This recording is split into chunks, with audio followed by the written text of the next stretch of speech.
All right, so we're almost ready to go live. While that's going, I will get my screens ready. Excellent. Let's see where we are. And So where are you live streaming to? I'm live streaming to YouTube, which was the tech glitch. I was like in the Matrix. Everything was repeating, but it was like 90 seconds apart. So YouTube, LinkedIn, Facebook, my Facebook profile, and my Facebook group, the League of Extraordinary Entrepreneurs, the League of Extraordinary Entrepreneurs. If you'd like to join that, please just put it in the chat or in the messages or the comments, and I will send you the link for that as well. So, fantastic. So I just wanted to welcome everybody here. Hopefully we're live. Hopefully we're sharing. Hopefully we're recording. So yes, I think we're all good to go. So welcome to the grand opening of Strategy Storming. Come celebrate the grand opening of the online strategy and studio shop that's changing how we rethink, reinvent, and reimagine how we do better business. We are going to be listening to Mike O'Connor. We're just kind of having another session here now. Unfortunately, he wasn't able to make us, but I strongly encourage you to go to www.serviceprofessionalsnetwork.com. It's a fantastic site, and it's built for professionals that can go and share their blog, their work. It's like LinkedIn, but less fluff. How about that? So next we have coming up Melvyn Tan joining me from Singapore, which thankfully we're the same time zone, and coming from the wonderful city of Singapore, which is absolutely amazing place to be. And he's going to be joining us next, talking about solopreneur industries and strategies and that sort of thing. So we'll join back, swing around back to him coming up very, very soon. After Melvyn, we've got a whole slate of people coming as well. This is a marathon. This is a live streaming marathon. So thanks everybody for joining. If you do have comments or questions, please leave them in the chat wherever you're watching. I'll try to get around to them as quickly as possible. I can't actually see the comments though. So if I don't respond immediately, I'm not ignoring you. I've got all this tech running. I know we'll try to respond as quickly as possible. Michael Haynes and Andrew Griffiths are coming up, two amazing authors. I've got their books coming up. Michael Haynes wrote Listen, Innovate, Grow, and I've got Andrew Griffiths, Australia's #1 best-selling business author, as well, coming up in the next hour or so. And then we've got a few more people, Sally Anderson, Alex Sum, and again, we've got a whole day packed, 13 hours packed of some amazing speakers, as you can see, as well. And then wrapping up at around 9 p.m. Perth time. That's 9 a.m. Eastern time in the US. And I think that's 3 p.m. Central time in Europe as well. So it's going to be an exciting day. Hopefully I'll be able to keep my voice for that entire time period as well. So if you go to strategystorming.co, there's actually some amazing prizes that you can win. I've got some books, a whole stack of books. I'll be going through those at the end. I have a free gift as well, the strategy canvas, which I'll go through at the end of Melvyn's session, and we'll be talking more about that. So lots of things to see and do here, and hopefully you can join in the live, or if you want to join into the Zoom as well, please come and join us as well. It's bit.ly/grand opening 2022. So it's an easy one. And then just click the Zoom link and away you go. What else do we have going on? Win 3D pair of 3D glasses. It's time for some bigger thinking around strategy. That's what we're all here to celebrate, is how do we actually rethink and reinvent strategy, and why? Okay, can we make business simpler? Can we make it a little bit easier to understand? Can we make it more successful? Can we create that winning strategy that allows us to be able to do that? So yes, we're balancing all these different things. And yes, we're so concerned and really overwhelmed sometimes by today, getting stuff done today, but we also use a strategy to help prioritize and help define what it is that we don't want to do, what don't we want to prioritize as well. So we want to make sure that we're able to do that as well. The big prize of today is the Easy Strategy Lab Coat. Go to strategystorming.co, and I said it before, but when you put on a lab coat back in your high school chemistry lab or whatever, you knew exactly what you had to do, right? So that's the same thing here. We want to make it quite intuitive that, hey, when you put on your strategy lab coat, you know that you need to develop some strategy. And yes, we're here for some fun too. So let's put some fun back into business as well. It's active wear for the creative strategist. So time to make things happen. I have the Easy Strategy Lab as well, and the Strategy Mastery workshops that are coming up soon that we'll be able to get into as well. So I'm going to jump back out, and we're going to get talking with Melvyn Tan. So welcome, Melvyn. Thanks for joining us. Hey. Tell us a little bit about yourself. Yeah, so thank you for having me. It's really great to be here. So a little bit about myself. I'm based in Singapore, so live here, studied here, grew up here, and I think for the most part, I have always been rather academic, in a sense that I kind of wanted to do a PhD at some point in time, but I decided not to do that because I got a better job offer, and that's how I ended up here. Yeah. So so I I started off as I started off as a research scholar in one of the universities here in Singapore. And I went on to work for the government for a bit before joining an early stage.com, as what they would call that in the early 2000, right? But the .com went bust really quickly because of 9/11. And so after that, I was left to my own devices, and I did what I knew, and that was offering, my expertise and my strategic thinking to small and mid-sized companies. And so I did that for a couple of years. I must say it is extremely lucrative here in Singapore to do that, because um, the small companies get a lot of funding and a lot of subsidies from the government. So it's really easy to, I mean, we have a saying here, right? Like, if you can't sell consulting with government grants, then you really can't sell at all, because it's like a no-brainer, right? Yeah. So I mean, so long story short, I did that for a couple of years before I decided that I want to do something a little different, right? And so I decided to pivot to working with schools here in Singapore. So if I think most people would have, in some way, shape, and form, heard about the education system here in Singapore. It's a bit unique in the sense that we run schools like we run corporations. And so, they have got a bunch of KPIs that they have to meet. And every other few years, they go through this journey of strategic planning. And it's really, really interesting because, the people who are actually involved in the strategic planning, they are by and large teachers to begin with.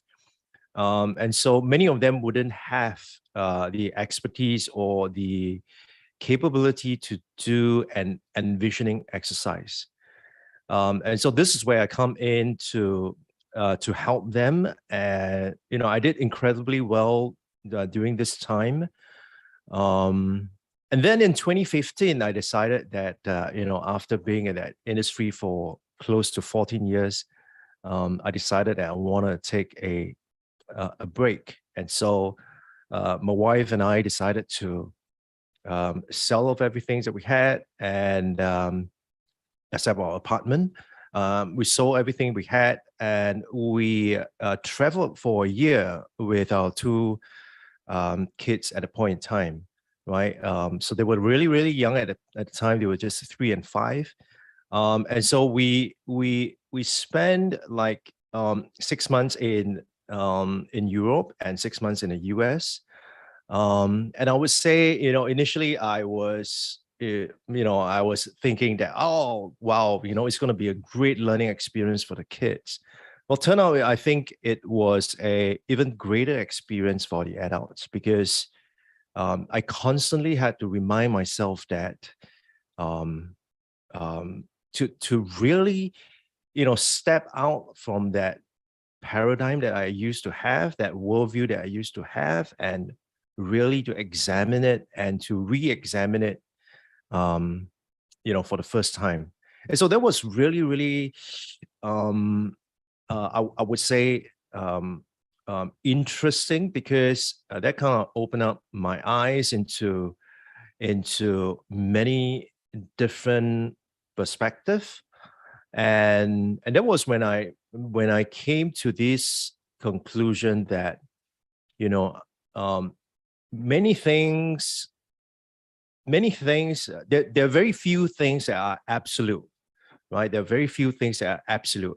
Everything else, it's up for a debate. Everything else is up for us to challenge the so-called conventional wisdom. Yeah, and so today, as we chatted last night, I would say that today I'd like to share that contrarian thinking. So just now when Mark showed that book, my ears were perking up, right? Yeah, no So I'd like kidding. to share that. Yeah, you can go ahead and share your Yeah. screen too, Melvin. You should All be able to right. share it now. Yeah, if you still need to. Okay. Right. So what I like to do is, I think one of the questions that I get a lot, it's how do you formulate a strategy, right? I mean, how do you come up with a strategy? So is it because of experience? Is it because of exposure? Is it because of, you're better informed than another individual? That's why you're able to come up with a better strategy, or even to come up with a strategy in the first place, right? So the question I almost get asked most of the time is, how do you come up with it? How do you formulate a strategy? And I think over the years, I've also thought about, the idea of how do you formulate winning strategies, right? And I think that's something that I want to share, at least for my worldview, and then we could have a bit of a discussion after that. So, the first thing that I like you to think about, when you're thinking about strategy, is what is one thing that almost everyone in your industry believe it to be true, right? So I want you to keep that question at the back of your head while I share with you a little bit of a story, of how I came to this realization of formulating not just strategies, but winning strategies. So a little bit of myself, as I mentioned earlier on, I started off as a research scholar here in one of the university. I did a master's in business, and my focus was on productivity in the manufacturing sector. So, I like to say it's deep stuff, but now if you would ask me to go back and read my thesis, I would have problem understanding half the things I said. And then I started a one-person business in 2002. This was when, the .com went bust, and I was, left on my own. And so I started a one-person business doing consulting for small and mid-sized companies. And currently, this is what I do. I am a strategist. I also consult for businesses as well as brands. And I also develop my own courses, right? So the thing that I want to share with you here today is,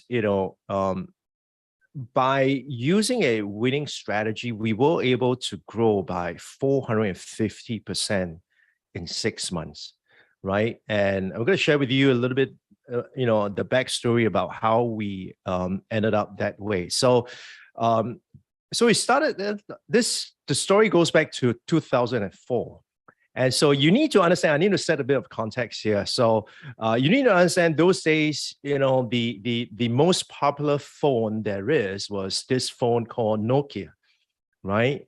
And the thing that is probably closest to something like a smartphone that we had in those days was, the Palm Pilot, right? If you still remember that stuff. So So this is the kind of context that we're talking about. We do not have we do not have fast speed internet. We do not have Google, in our pocket the whole time. The best that we could do is to be able to reply to email when we are out and about, right? So that's the kind of world that we're living in. So I started off, as I mentioned, consulting for small and mid-sized companies, but then I moved on to working with schools.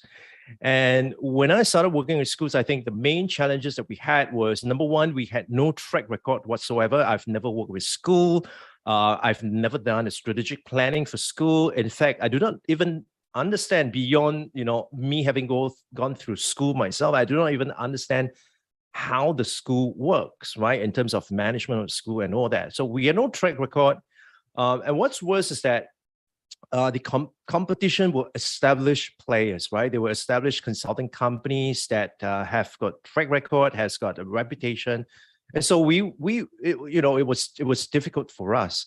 Now, and what I noticed was that every time where we go out and we would pitch to a prospect, we would get the prospect so excited about working with us, but we would eventually lose the bid. And the reason why we lose the bid was, you need to understand that these are civil servants, and civil servants aren't going to take risks, betting on your company where you have no track record. So, naturally they would go with someone with some established track record, and that's, natural, right? I mean, I would do the same if I were in their shoes.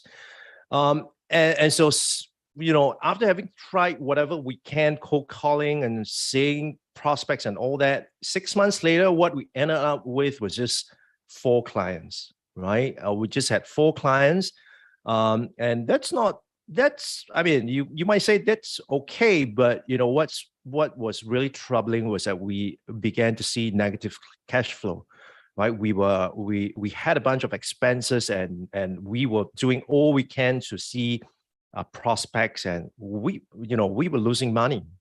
And so we had to do something, because until at some point in time, money is going to run out, and that's not going to help. And so one thing I noticed was that, when we talked to the prospect really liked us, right? But they will come across and say that, they will come back and say that, well, we really like you. We really like the way that you guys worked.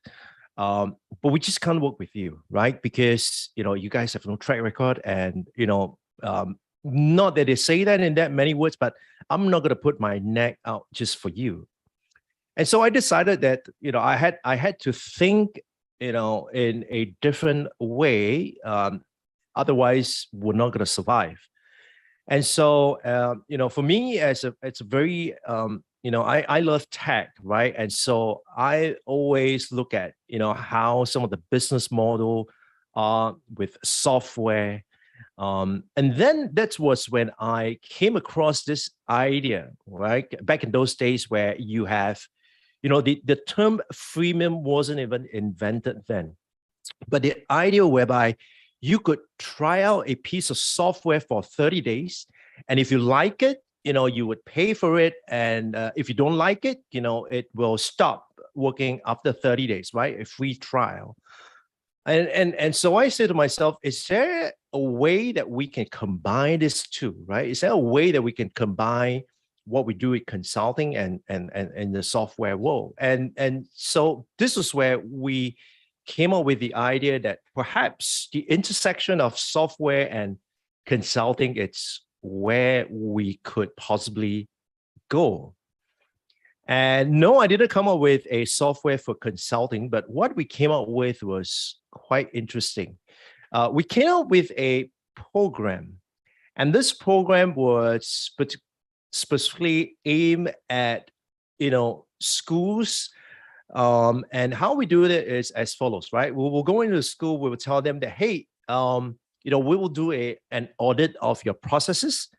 And from there, we would be able to have a better understanding of your processes itself. And this is completely free, right? And so we not only do an audit of your processes, but we would also provide you with a report on your areas for improvement, right? So we audit your processes. We tell you where's your gap.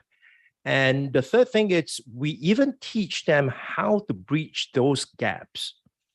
So I approach it as a form of like, look, if you show me your books, I'll tell you what's wrong, and I will not just stop there. I will tell you how you could fix that, right? And it turns out that after that they can then decide how to proceed.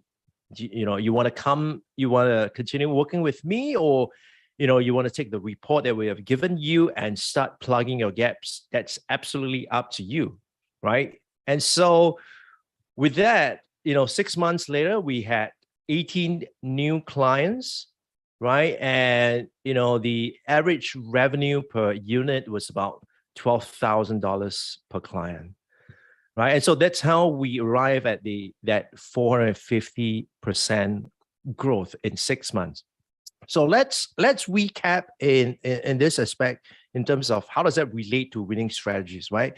So as I mentioned, the first thing that we do is we do a free audit of the processes. So the principle behind this is that whenever you take on a client, right, or you take on a new project, for example, there is always risk involved.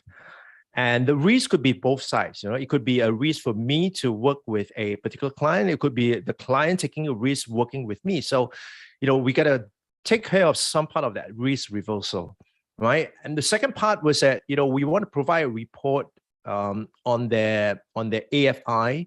And the reason why we want to do that is we want to build that relationship. We want to let them know that, hey, we're here working with you and we want to work alongside you. We don't just want to have a transaction with you, right? We want to build a relationship with you. And not only that, we went one step further by teaching them how to bridge the gap. So we demonstrate how we would work, right? Not just tell them that, we have worked with these people and so on and so forth. But no, but we show them how we actually would work with them. And finally, of course, they then decide how to proceed. And that's where the concurrent thinking bit comes into play here. And so if I could, share one key takeaway with everyone here, I think it would be this concurrent thinking. And for some of us, it's probably quite natural to think in a concurrent way, but for some of us, it may be quite difficult. And I think, it comes back to that question earlier on, right?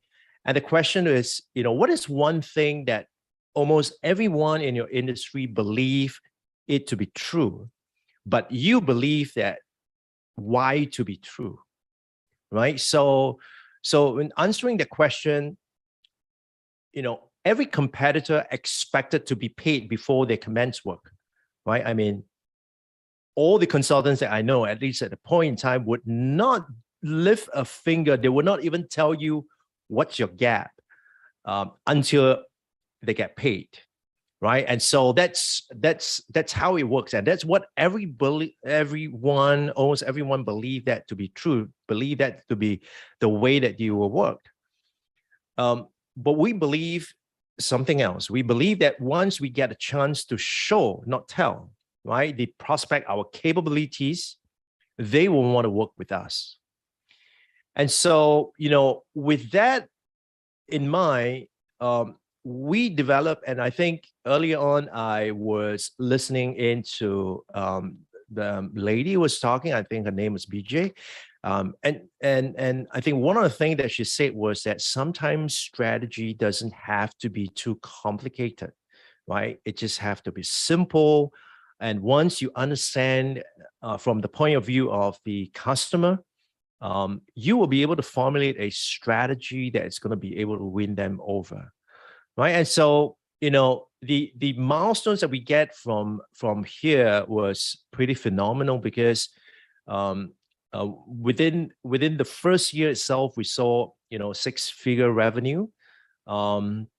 Within less than 3 years, we were able to reach 70% of the school market here in Singapore. And what's more amazing was that we built another, what I call a flywheel, because 75% of all new businesses were referrals at a point in time, right? And so I'd like to go back to that question once again. What is one thing that almost everyone believe it to be true in your industry, but you believe why to be true? And let's be clear, right? You do not want to be contrarian for contrarian's sake, right? Because otherwise it's just wishful thinking or just, in denial. But the truth of the matter is that you have to back it up with some kind of evidence. And sometimes the evidence is obvious. Most time it is not, right? And that's how, you could think in a contrarian manner. Yep. So let's take some questions. So let's see, if anybody else have got anything to add or questions. Yeah. Thanks, Melvyn. That was really good and amazing growth. That's fantastic. So just to reflect, what was it, the belief that you wanted to show, not tell first, that you're saying that was the one thing that you believe X to be true, but you're saying Y was true, that we need to show before? Or what was that ultimate belief then? Just so I've got it clear in my head. So the ultimate belief was that people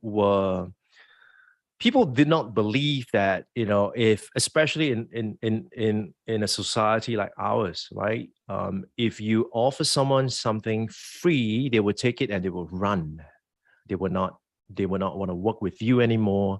And so the predominant belief was that, you do not do any work for them until you get paid, because otherwise you're not going to get paid. People are just going to take advantage of you, right? And our belief was that, yeah, you can take advantage of me, but the thing that I'm going to benefit from is that I'm going to learn about your operations. I'm going to learn about your processes, and I'm able to use what I've learned from working with you, over the few weeks, and apply it to the next customer that I'm going to talk to.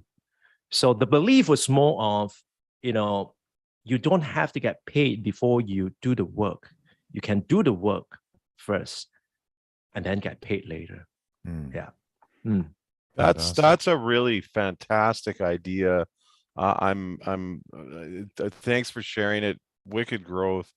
One question I'd have there is, when you're focusing in, like, you're talking about, showing and being able to work with them, how would you describe identifying that customer persona as an important step in how you kind of went and sought out those customers? Or did you just kind of, by, chance, or by, type of customer you kind of worked with, build that? Or did you have a predefined kind of, customer you were looking at and penetrate that way? Yeah, good question, Tony, right? Yeah. Thanks. Yeah, good question. I would say that strategy in and of itself may not work with some industry or or in some other business. But so the reason why I deploy and I try out that strategy was because I had a good understanding of the thinking and the archetype of this group of people that I'm working with. First and foremost, they are educators. So they would be people who want to be seen with integrity. They would not want to be seen as someone who would want to, take advantage of you. Sure, we've met some along the way, but those are more the exception rather than norm. So most people will want to be viewed as having the integrity. And so we kind of knew that, and we said that, well, if that's what they are, then it's safe for us to go and work with them using that approach itself. And hence, that's why I guess the main thing with my sharing here today, it's not so much the tactic that we deploy, but it's more the thinking behind that, right? That what is that one thing that most people in your industry believe it to be true, but you believe something else to be true instead. Yeah. Right. Cool. I really appreciate that. Thanks so much. You're welcome. Thanks, Melvyn. That was a fantastic presentation, and love that belief versus misbelief. And did you talk with Mark beforehand about the contrarian? Because that was a really good segue. No, it was the Lord works in mysterious ways. Yeah, right? yeah. No, that was cool. Yeah. So yeah, just for those who are joining us, Mark pointed out the book, The Contrarian. He's got it there. Probably you can show us again. Yeah. Which he says that's his favorite book of all his books on his bookshelf. So that's pretty profound. I'm gonna check that out. Yeah, no, absolutely. Excellent. So thanks, Melvyn, for joining us. I'm going Can to I ask yeah, one question? Oh, go ahead. Yeah, please, Someone's Mike. gonna bet after this. When there's a famous quote that's attributed to Mark Twain, sometimes Will Rogers, that says it's not what you don't know that gets you into trouble. It's what you're convinced is absolutely true that turns out not to be so. So when you get into those situations where you find maybe people that you're engaging in a consulting exercise, they believe something to be true and it's not. What have you seen when they find out that it turns out what they're absolutely convinced of turns out not to be true? What have you found effective ways in helping with them? The reason I ask is because I found I told you so never works.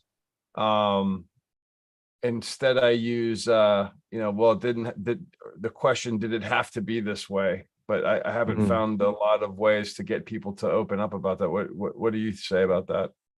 Yeah, so I would so there were I had a lot of pushback, right? Because at the point in time I was working with another person, my partner in that operation itself. And he was really skeptical. He was like, nah, no, it's not gonna happen. People are gonna take advantage of that. And I'm like, no, I think I know enough about these people. Was there risk involved? Obviously, right? But I'm gonna go like 6 schools in, and if all of them are gonna screw me, then I need to change strategy itself, right? But later on, I found that we were actually able to corner the market so much that the competitors started doing the same, right? They started doing the same thing as we did. And what was interesting was when they started doing that, we reversed our strategy. And so instead of offering a free audit, now you pay us if you want us to do an audit for you. And so I guess one thing that my partner told me was that do not be afraid that the competition is going to copy you, but be afraid that you are not able to out innovate the competition. Yeah. Perfect. Thanks, Melvyn. Really appreciate that. Great question, Mark, as well. And Tony too. So I'm just going to do a quick close, and then I'm going to stop the recording and stop live, and then we'll reset for Michael's session coming up right now. So just quickly in closing. All right. So thank you, Melvyn, for that great presentation on strategy, and looking forward to continuing the story as well as we get into it. So just want to quickly close the session. We have Michael Haynes, who's on deck right now, and is going to be talking to us. And then at 11:30, half past the hour in 20 minutes or so, we've got Andrew Griffiths as well, Australia's #1 best-selling book author, and we're super excited to have him on board.